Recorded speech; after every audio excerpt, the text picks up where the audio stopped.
सभी को नमस्कार। इस वीडियो में हम एनवायरनमेंट का लेसन नंबर 3 पढ़ने वाले हैं। पारिस्थितिकी एवं पारिस्थितिकी तंत्र। भारत के घास के मैदान पारिस्थितिकीय अनुक्रम का एक मध्यवर्ती चरण है तथा उन सभी अक्षांशों और उन्नतांशों के भूभाग को घेरे रहते हैं जहाँ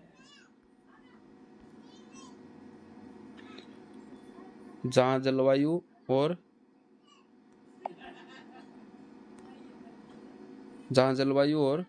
मृदा संबंधी परिस्थितियां वृक्षों की वृद्धि के लिए उपयुक्त नहीं होती है।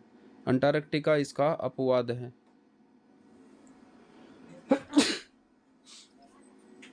जहां घास पारितंत्र अनुपस्थित है। भारत में घास के मैदान ग्रामीण चारागाहों के रूप में तथा देश के पश्चिमी भाग के शुष्क क्षेत्रों के विस्तृत निम्न चारागाहों में और अल्पाइन हिमालय में भी पाए जाते हैं। कुछ क्षेत्रों में घास के मैदान फलीदार पौधे, सूरजमुखी वर्ग के सदस्य, पादपों तथा अन्य शाकीय पौधों की विभिन्न किस्मों को भी सहारा देते हैं। जलवायु की स्थिति, मृदा तथा वनस्पति के आधार पर भारत में मुख्यतः 5 प्रकार के घास तंत्र पाए जाते हैं। सेइमा, डाइकैंथियम सैंक्रेस, लेसियूरस और नेक्स्ट है फ्रैगमाइट्स, सेकारम इम्पेराटा, थेमेडा अरुंडिनेला, टेम्परेट और अल्पाइन। ये भारत के घास तल है।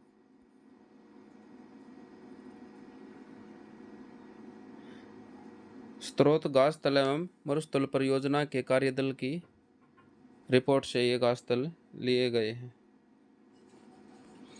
सूक्ष्म कीटों से लेकर विशाल स्तनधारियों तथा शाकाहारियों की एक बहुत बड़ी संख्या घास के मैदानों में पाई जाती है। चूहे, हिरण, कुत्ते, भैंसे, नेवले यहाँ सामान्य रूप से पाए जाने वाले जीव हैं। उत्तर पूर्वी भारत में एक सींग वाला गैंडा उन सुभेद्य जंतुओं में से एक है जो इस क्षेत्र के घास के मैदानों में पाए जाते हैं। पक्षियों की भी एक बड़ी संख्या घास के मैदानों में पाई जाती है। मरुस्थल पारिस्थितिकी तंत्र। मरुभूमि पारितंत्र में बहुत लंबी अवधि तथा आर्द्रता की कमी रहती है। तापमान के आधार पर मरुभूमि को गर्म मरुभूमि तथा ठंडी मरुभूमि में विभाजित किया जाता है।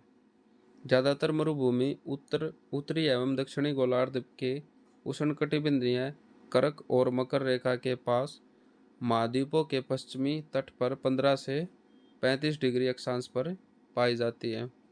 मरुस्थल पृथ्वी का लगभग 1/7वां भाग घेरे हुए हैं।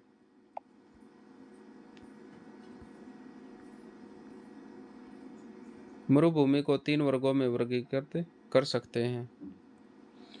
वार्षिक शाकीय झाड़ी, यह पर्याप्त जल रहने पर ही उगती है। खास गूदेदार मरुस्थलीय पौधे जैसे कैक्टी जो कि जल संचित रखता है। झाड़ियाँ तथा छोटे वृक्ष जैसे प्रोसोपिस और टेमेरिक्स जिनकी जड़ें जल की सतह तक पहुँच जाती है। कुछ मरुभूमियों में लंबे गूदेदार घास कैक्टी पौधे ज़्यादा दिखाई पड़ते हैं जो कि साधारण आवरण से ऊंचे होते हैं।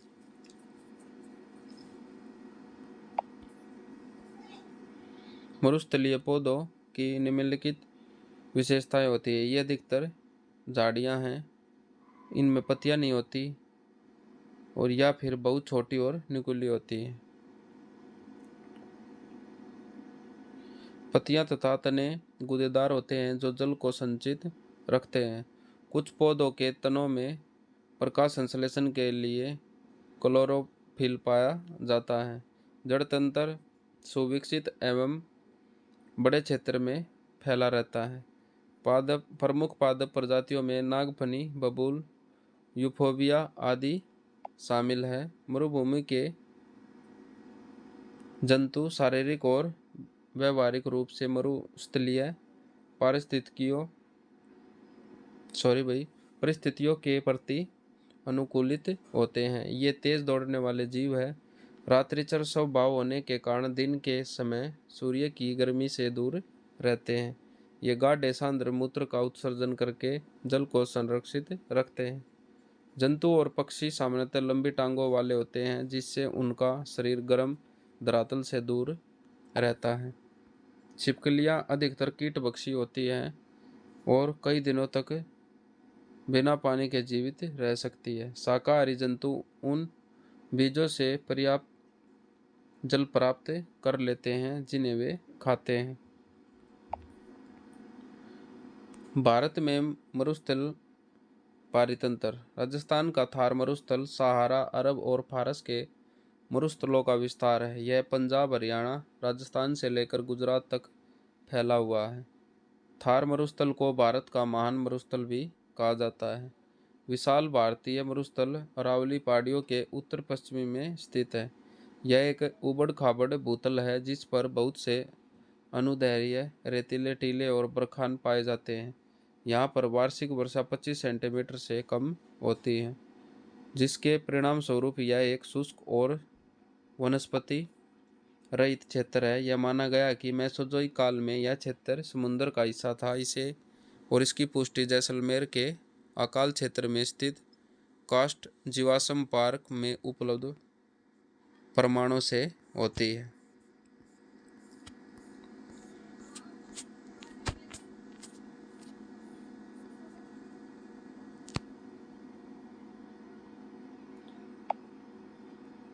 नेक्स्ट है थार के मरुस्थल में टीले अत्यधिक रेतीले हैं और इनमें रेत के कण, चिकनी मिट्टी तथा गाद सम्मिलित रूप से पाई जाती है।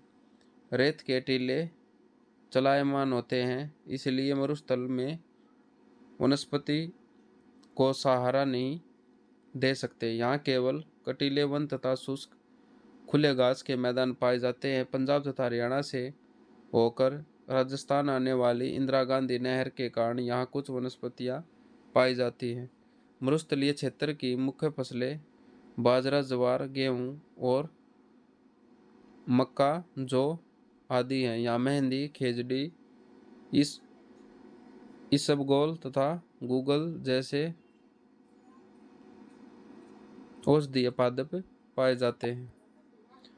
भारतीय मरुस्थल में पक्षियों स्तनधारियों की कई संकटापन्न प्रजातियां पाई जाती हैं, जैसे जंगली गधा, चमगादड़, सल्किया, चींटीखोर, रेगिस्तानी लोमड़ी और भारतीय गेजल, चार सींग वाले हिरन, ग्रेट इंडियन बस्टर्ड, सार्स तथा ब्लैक बक।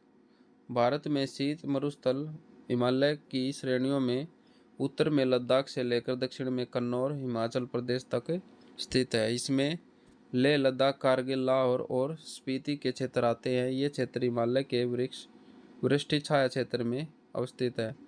इस कारण यहाँ अत्यंत कम वर्षा होती है। इसके अलावा ये क्षेत्र अत्यधिक ऊंचाई वाले 3000 से 5000 मीटर पर है। इस कारण यहाँ पर अत्यधिक ठंड पड़ती है और इन्हीं दो भौगोलिक कारणों के चलते ये शीत मरुस्थल के क्षेत्र बन जाते हैं। अत्यधिक कठोर जलवायु के कारण यहाँ पर सीमित मात्रा में ही वनस्पति पाई जाती है। ओक, पाइन, बर्च, बुरुश यहाँ के प्रमुख वृक्ष है। शीत मरुस्थल के क्षेत्र में चिरु, हिमतेंदुआ, जंगली याक, एशियाटिक आइबेक्स, भूरा भालू, कियांग और ब्लैक नेक्ड क्रेन जैसी संकटग्रस्त प्रजातियां पाई जाती हैं।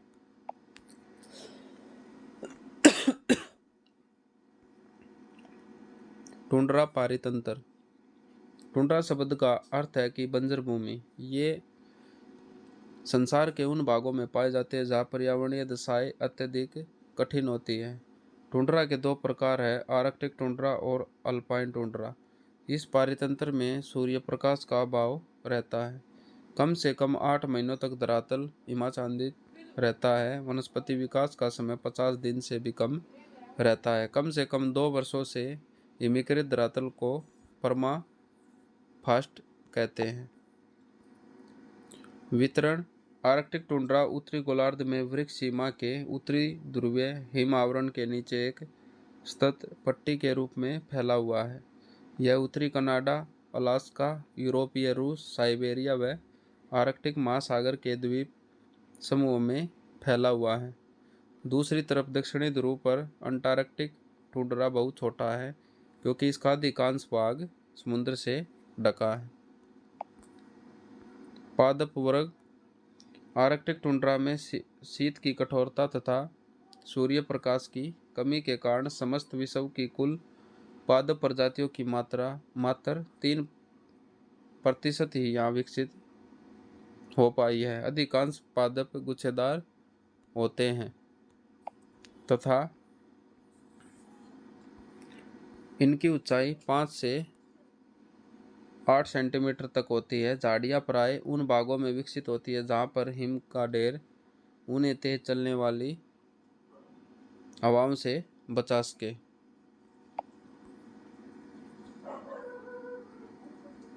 नेक्स्ट है जंतु समुदाय। शीतकाल में अधिकांश जंतु टुंड्रा से अन्य अनुकूल जगहों पर प्रवास कर जाते हैं। इन जंतुओं में मात्र वे ही जंतु शरद ऋतु में टिक पाते हैं जिनकी शारीरिक संरचना शीत से बचाव करने में समर्थ होती है। सर्दी से बचने के लिए इनके शरीर पर मोटी उपत्वचा और एपिडर्मल रोम पाए जाते हैं। टुंड्रा के स्तनधारियों के शरीर का आकार बहुत बड़ा होता है लेकिन पूंछ तथा कान का आकार छोटा होता है।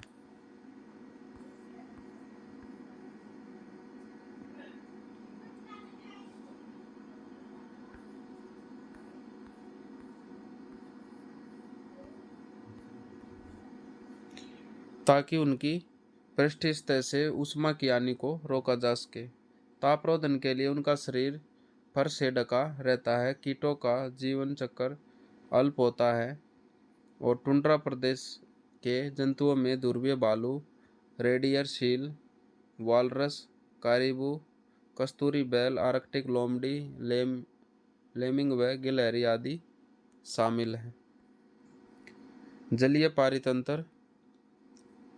स्थलीय पारितंत्र के समान ही जलीय पारितंत्र का भी एक स्वरूप होता है। जलीय पारितंत्र तापमान, पोषक तत्वों की उपलब्धता, प्रकाश की तीव्रता, जलधारा, लवणता आदि से प्रभावित होता है।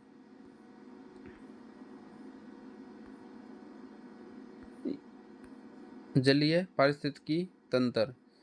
इसमें 3 प्रकार के तंत्र हैं: सागरीय पारितंत्र या लवण पारितंत्र, संक्रमणकालीन पारितंत्र और स्वच्छ जल पारितंत्र। स्वच्छ जल में है स्थिर या रुका हुआ जल तालाब, इसके बारे में यहाँ देखेंगे। जलीय पारितंत्र को प्रभावित करने वाले कारक। तापमान। स्थलीय भाग की तुलना में जल में तापमान परिवर्तन धीमी गति से होता है। तापमान में बदलाव जलीय जीवन को प्रभावित करता है। तापमान के द्वारा यह निर्धारित होता है कि किस जीव की संख्या में बढ़ोतरी होगी तथा किसका आकार कम होगा। औसत तापमान में थोड़ा सा परिवर्तन भी जलीय पारितंत्र का विनाश कर सकता है क्योंकि जलीय जीव ताप के प्रति कम सह्रदय होते हैं।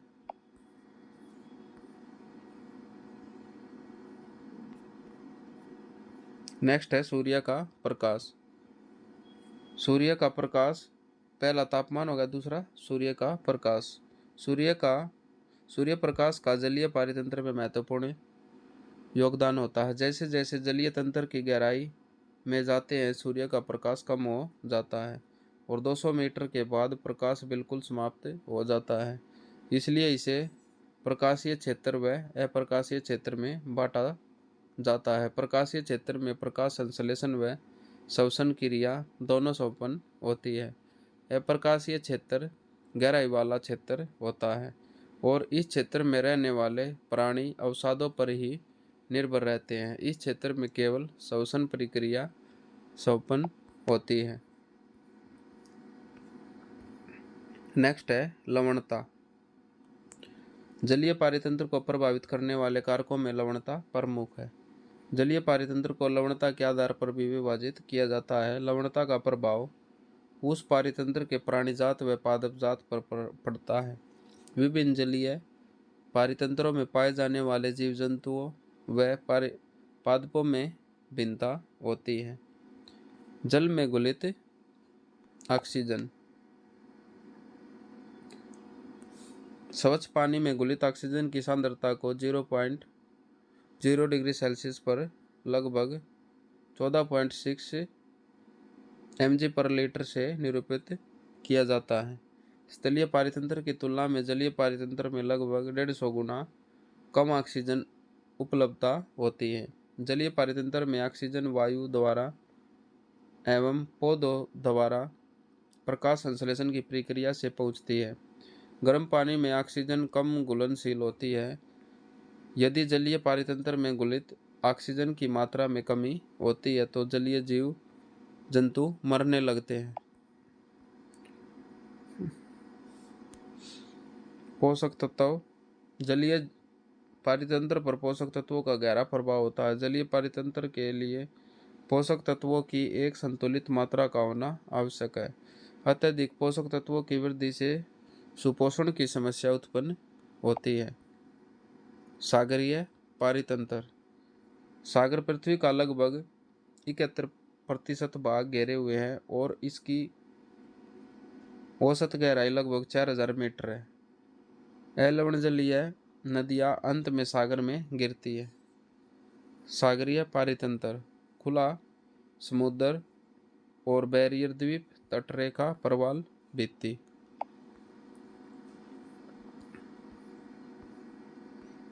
खुला समुद्र।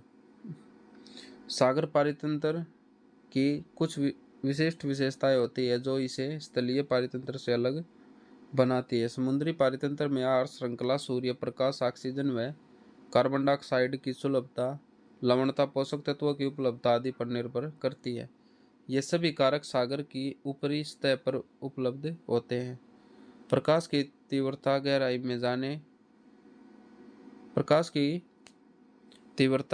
में जाने पर कम होती है। जैसा कि पहले बताया जा चुका है कि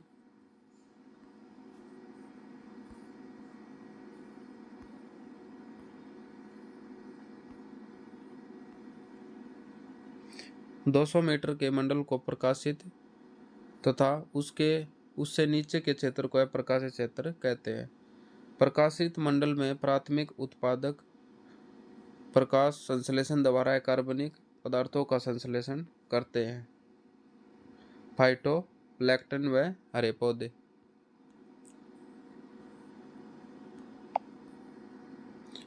खुले समुद्रीय पारितंत्र के पादप जात और प्राणी जात। समुद्री जल का ताप परिवर्तन स्थल की अपेक्षा अत्यधिक न्यून होता है। जल स्तंभ के कारण द्रव स्थैतिक दाब समुद्र में गहराई के साथ बढ़ता जाता है। यह मान सतह पर एक वायुमंडलीय दाब के बराबर होता है तथा सर्वाधिक गहराई में यह लगभग 1000 वायुमंडलीय दाब के बराबर होता है। अधिक गहराई में रहने वाले जीव उच्च दाब के प्रति अनुकूलित होते हैं। सागरीय जीवों को प्रमुख रूप से प्लैंक्टन और नेक्टन तथा बेंथस के रूप में विभाजित किया जाता है। प्लैंक्टन समुदाय। सागरीय बायोम के प्रकाशित क्षेत्र और सागर के ऊपरी एपीपेलेजिक मंडल तथा सागर जल से 200 मीटर गहरे भाग में जल के ऊपरी भाग पर पाए जाने वाले सूक्ष्म जीव जंतु पादपों को प्लैंक्टन कहते हैं। सूक्ष्म पादप जैसे शैवाल, सूक्ष्म जीव आदि प्लैंक्टन समुदाय के जीव हैं। इस श्रेणी के पादपों को फाइटोप्लैंक्टन तथा जंतुओं को जूप्लैंक्टन कहते हैं। फाइटोप्लैंक्टन सूक्ष्म आकार के होते हैं तथा प्रकाश संश्लेषण की क्रिया से अपना भोजन करते हैं। जूप्लैंक्टन फाइटोप्लैंक्टन से अपना भोजन प्राप्त करते हैं। फाइटोप्लैंक्टन खाद्य श्रृंखला के प्राथमिक उत्पादक है और सागरीय जीव पर ये निर्भर करते हैं। फाइटोप्लैंक्टन सूक्ष्म आकार के अत्यधिक जनन क्षमता वाले होते हैं। अत्यंत कम समय में ये अत्यधिक संख्या में जनन कर देते हैं, परंतु उतनी ही संख्या में जूप्लैंक्टन एवं अन्य समुद्री जीवों द्वारा इनका भक्षण हो जाता है। शैवाल तथा डायटम इनके प्रमुख उदाहरण हैं। ये सागरीय जल के ऊपरी भाग पर तैरने वाले हरे पादप हैं। इनका अत्यधिक विकास ठंडे सागरीय क्षेत्रों में होता है और धारा के बहाव के साथ ये अन्य क्षेत्रों में फैल जाते हैं।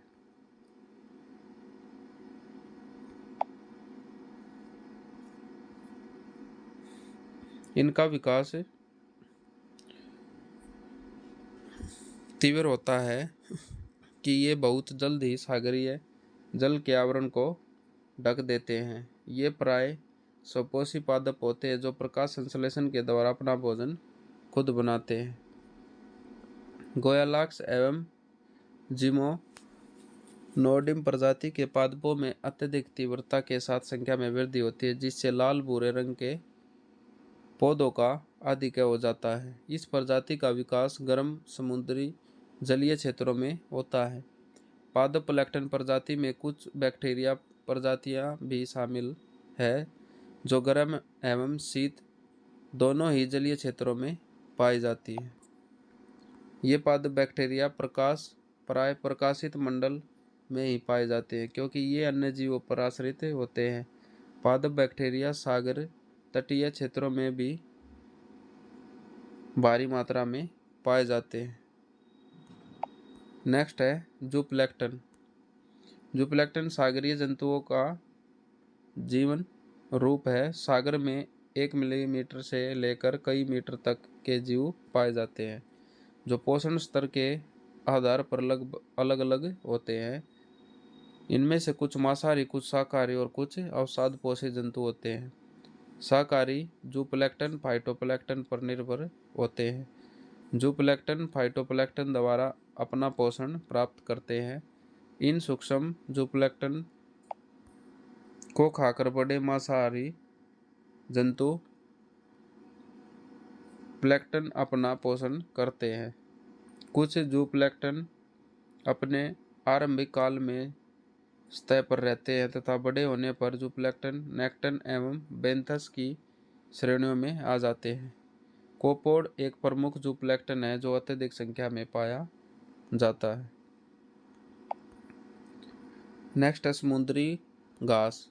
समुद्री घास विशेष प्रकार की एंजियोस्पर्म है जो घास की तरह प्रतीत होती है। समुद्री घास में विकसित पुष्प खिलते हैं। ये पूरी तरह पत्ती और तने में विभाजित होते हैं।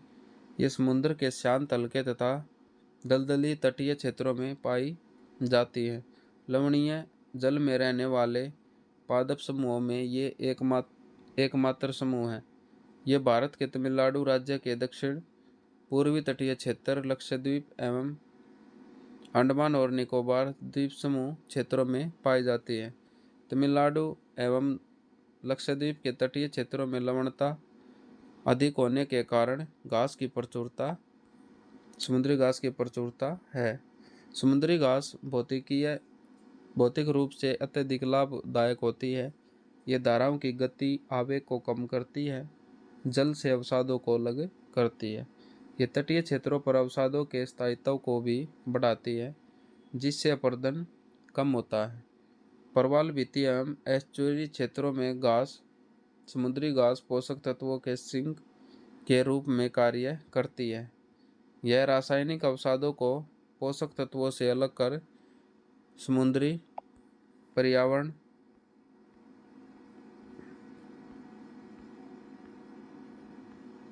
को स्वस्थ बनाती है। लवणता में वृद्धि, प्रकाश की कमी तथा समुद्री तटों पर इंजीनियरिंग संरचना के कारण समुद्री घास के अस्तित्व पर गंभीर खतरा है। नेक्टन समुदाय। इसके अंतर्गत बड़े आकार वाले शक्तिशाली जंतु आते हैं। ये धाराओं के विपरीत तैरने में सक्षम होते हैं। इनमें अधिकांश जंतु कशेरुकी होते हैं। इस समूह की प्रमुख जंतु मछली है, जिसमें छोटी से लेकर बड़ी मछलियां तक शामिल है। हेरिंग, प्लेस, कोड, सिक्वर्ड्स प्रमुख मछलियां हैं। अन्य जंतुओं में सील प्रजनन स्थल पर, लेकिन भोजन सागर में टूथ व्हेल और परभक्षी डॉल्फिन, सी काऊ आदि शामिल हैं।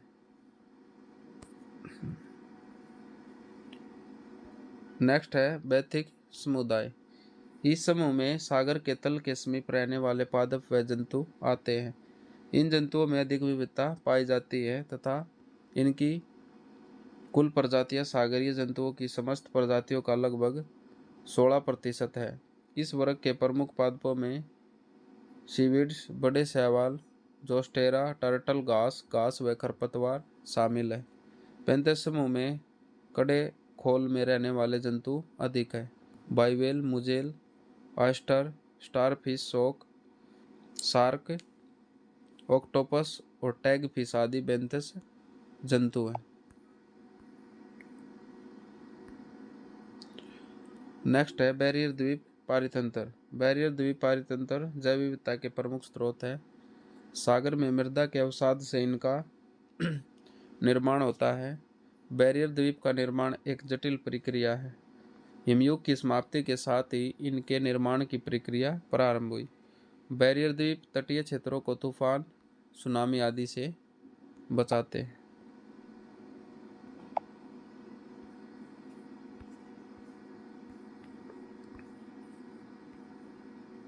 यह स्थल व जलीय पारितंत्र के बीच का एक तंत्र है जिसमें दोनों प्रकार की प्रजातियां पाई जाती है। इस क्षेत्र की सीमा परिवर्तित होती रहती है। तटरेखा पारितंत्र। इस पारितंत्र को अंतर्ज्वारीय पारितंत्र भी कहा जाता है। इसे पथरीले तथा रेतीले तट में बांटा जाता है। यह अत्यधिक जैव विविधता वाला क्षेत्र होता है एवं निम्न ज्वार तथा उच्च ज्वार के क्षेत्र के बीच में पाया जाता है। यह क्षेत्र जलधारा, लवणता, तापमान, आर्द्रता पर निर्भर करता है। इस क्षेत्र को स्प्रे जोन, उच्च टाइड जोन, मध्य टाइड जोन, निम्न टाइड जोन कहते हैं।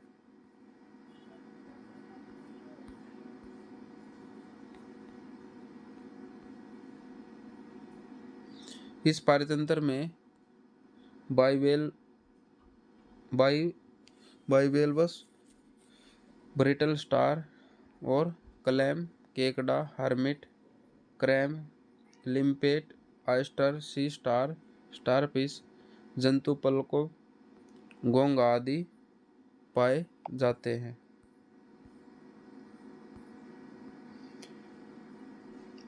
पर्यटन एवं मनोरंजन गतिविधियां। कोरल रीफ हर वर्ष लाखों पर्यटकों को आकर्षित करती है, जिससे कोरल रीफ पर आधारित समुदाय को महत्वपूर्ण आय की प्राप्ति होती है। कोरल जो रीफ है इससे क्या फ़ायदा है? पर्यटक इसे देखने आते हैं और इससे आय की प्राप्ति होती है। कुछ देश अपने सकल राष्ट्रीय उत्पाद का आधे से ज़्यादा कोरल रीफ उद्योगों से प्राप्त करते हैं। भोजन एवं मछलियाँ। प्रवाल भित्ति मछलियाँ व सैल मछली की जनसंख्या को बनाए रखती है, जो लगभग 1 अरब लोगों को प्रोटीन उपलब्ध कराती है। भित्ति बहुत सी प्रजातियों की नर्सरी का कार्य करती है। प्रवाल भित्ति लगभग 400 बिलियन डॉलर की आर्थिक आय लोगों को उपलब्ध कराती है।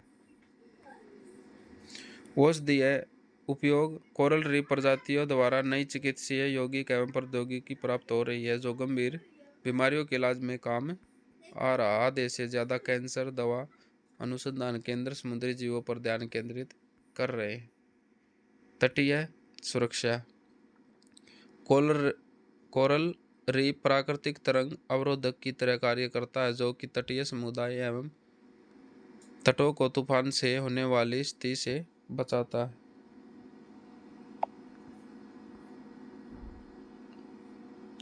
प्रवाल भित्ति का निर्माण सूक्ष्म जीव व कोरल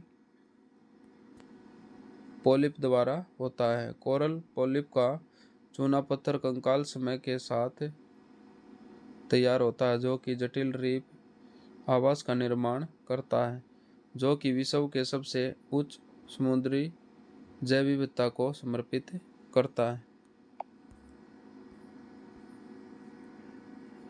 तो प्रवाल भित्ति के बारे में नेक्स्ट वीडियो में पढ़ेंगे। धन्यवाद।